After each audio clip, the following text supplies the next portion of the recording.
विकास कुमार जी। राधे राधे। राधे राधे महाराज जी, आपके चरणों में दंडवत प्रणाम। महाराज जी, मैं एक गृहस्थ हूँ, अपने पारिवारिक और सामाजिक जिम्मेदारियों को निभाते हुए नाम जप का भी अभ्यास कर रहा हूँ। महाराज जी, गृहस्थ को अपने जीवन में कब उसे अपने समस्त पारिवारिक एवं सामाजिक जिम्मेदारियों से, मतलब इनका कहने का भाव है कि कब ऐसा हो जाना चाहिए कि अब सब समर्पित करके मैं भगवत मार्ग। हाँ, जब पुत्र सयाने हो जाए, उनका ब्याह हो जाए, तब तक घर में रुकना चाहिए। और जब ब्याह हो गया और सयाने हो गए, अपने अपने कार्य में लग गए, फिर अपने को हटा लेना चाहिए धीरे धीरे और भगवान की तरफ बढ़ना चाहिए। धामों की यात्रा करनी चाहिए। महीना 2 महीना धाम में रुक गए, फिर 10-5 दिन घर में रुक गए, फिर धाम में रुक गए। मतलब मोह धीरे धीरे नष्ट करना चाहिए। और चौथी अवस्था जो वृद्धावस्था कही जाती है, ये परिवार से अलग होकर व्यतीत करनी चाहिए। तो उसे जो सन्यासियों का मार्ग है ना, सन्यासियों के मार्ग से जो गति प्राप्त होती है, उस गृहस्थ को वही गति प्राप्त होती है जो सन्यासियों। क्योंकि हमारे सनातन धर्म में 4 आश्रम हैं।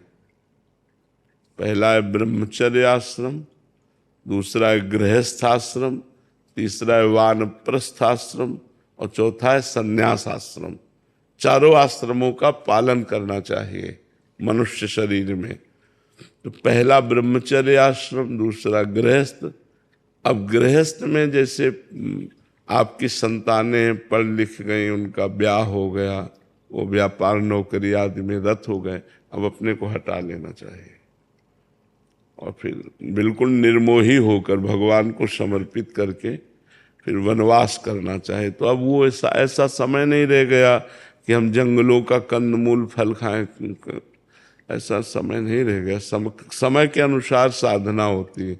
जैसे आप पानी नहीं पी सकते कहीं का, पहले नदियों का पवित्र पानी गंगा यमुना का पी, अब आप पी नहीं सकते, इन्फेक्शन हो जाएगा, मर जाओगे। क्योंकि बड़े बड़े सीवर लाइन गिर रही हैं, तो नदियों का पानी तो पीने लायक नहीं रह गया कि भरपेट पानी पी लो। अच्छा, कुआं रह नहीं गए, हैंडपैप चले वो भी खत्म। या तो घर में अपने फिल्टर लगवाओ, और या 20 रुपया 25 रुपया की एक बोतल मिलती है। देखो, बाहर कहीं शौच नहीं जा सकते आप, क्योंकि हर खेत में सब बाउंड्री, सब व्यवस्था है, ऐसे लोग डंडा मारेंगे। बाहर आप स्नान नहीं कर सकते, कहाँ कर सकते हैं? मान लो यमुना जी के सिवा आप स्नान, पहले जगह जगह हैंडपैप ये सब व्यवस्थाएं होती थी। अब हैंडपैप वाला समय भी खत्म हो चुका है। तो अब है व्यवस्था ये कि धाम में जाओ, एक कमरा ले लो, अटैच लेटरिन बाथरूम हो और खान पान की व्यवस्था हो, भजन करो। अब ऐसा है। अब वो वानप्रस्थ नहीं रह गया कि जंगल के कंदमूल फल खाए और लंगोटी लगाए वलकल की और जंगल में बास कर। जंगले नहीं रह गए, जंगले नहीं रह गए, सब लोगों ने काट करके खेत आदि बना लिए। अच्छा, किसी के बेर अमरूद के पेड़ हैं तो आप तोड़ के खा नहीं सकते, नहीं पीट देगा। तो अब कुछ ऐसा नहीं रह गया जैसा शास्त्रों में लिखा है कि वानप्रस्थ कैसा कठोर तप करे वो। तो अब यह है कि धाम है, काशी है, हरिद्वार है, ऋषिकेश है, ऐसी जगह अपना कमरा ले ले और वास महीना 2 महीना 4 महीना या आजीवन वास करे और भजन करके परिवार से दूरी शरीर त्याग दे। ये जरूर है कि अंतिम समय परिवार से दूरी शरीर त्याग करे धामों में, तो उसको वही गति प्राप्त होती है जो भगवान के प्रेमी संतों को गति प्राप्त होती है।